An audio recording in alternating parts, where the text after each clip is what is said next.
Hey guys, welcome to another Shopperzsolutionz gamer rant.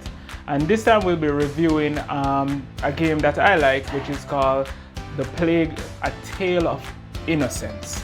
Alright, so it's a really good game, and let me tell you why. A Plague: A Tale of Innocence is an action-adventure horror stealth game that was developed by ApkPure Studios and published by Focus Home Interactive. Alright, so it was released for the PlayStation 4 and it's also available on the Xbox One. And it's pretty much even on Gamepass and even on Amazon Luna. Alright, so pretty much when we say this is a stealth game, I mean this is a stealth game. This is not one of the games that you do some level of stealth, then you go off into action, adventure, and just guns blazing and run in. You live by stealth or you die by stealth in this game, because this is the first game I've ever played where the two main characters, they are utterly powerless. Amicia Darul, or Darun, Amicia Darun, because the family's name is Darun. I don't know why it's called Darun. I should be saying it French. Darun. Yeah, Amicia Darun and her brother Hugo Darun, they are totally powerless against all the enemies that they face in this game. So you'll only have a slingshot, pots, and stones to defend yourself. And when I say defend yourself, I'm actually saying that loosely, because you really never defend yourself in this game.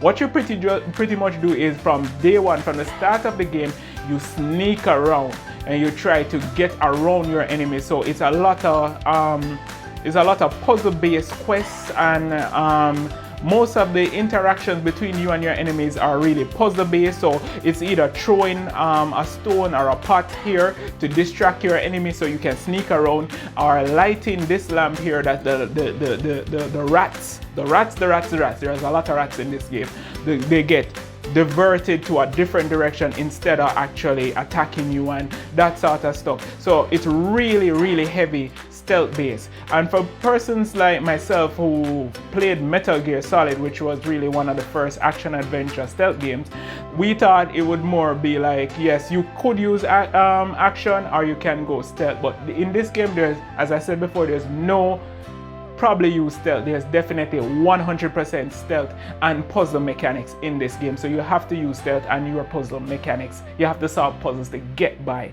And pretty much level design, the levels in this game, they just flow fluently. Pretty much you don't really realize that you're in a next level. It's such an immersive world, so you really don't think that you're really in a level. It's just like, let's just say if you were walking from your bedroom into the kitchen, you wouldn't consider the kitchen a next level, but pretty much that's how it works. So that's one thing I liked about this game, because it was so free-flowing.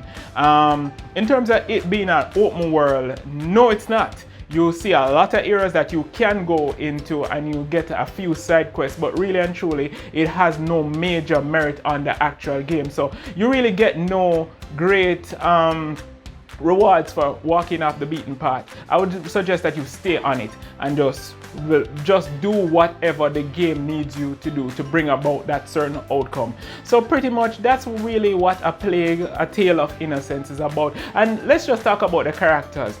Amicia is actually the loving big sister that actually isn't so loving at times, but she really cares for her brother, because you know that Hugo, which is her brother, is in her charge. Hugo, instead of being this annoying, whiny character that you draw all throughout the game, he actually comes in at times to be very helpful in terms of solving some of the plot, knowing when to let go of his hand and let him go off into a certain path and open a door for you, or whatever entrance that you need to go through is very helpful. So it's good to have that character around. So he's not a nuisance, he's actually more of a plus in this game, which is a big deal, because I normally find carrying around characters and leading them around the place to be very annoying. But in this case, I actually didn't want Hugo to die, and I actually cared about him. So the game did nail that by making me feel an emotional connection, because emotions and an emotional connection to these characters is very important for the game, because if you don't care about them, you won't care if she gets stabbed, and she gets stabbed a lot. she gets killed a lot. So therefore, if you don't care she dies, you'll probably just bring her in front of a guard and let him slice her throat. So please, yeah, so that's how it is. So A Plague: A Tale of Innocence is a great game, and I would recommend it, and I'd give it pretty much, I'll give it an 8 out of 10. So it's a good play and a good buy, so I'd recommend it. Anyway guys, if you really like this video and you want to see more of this and you want to encourage me, you can just tell more persons to subscribe to me or subscribe to our channel. Thanks for watching guys.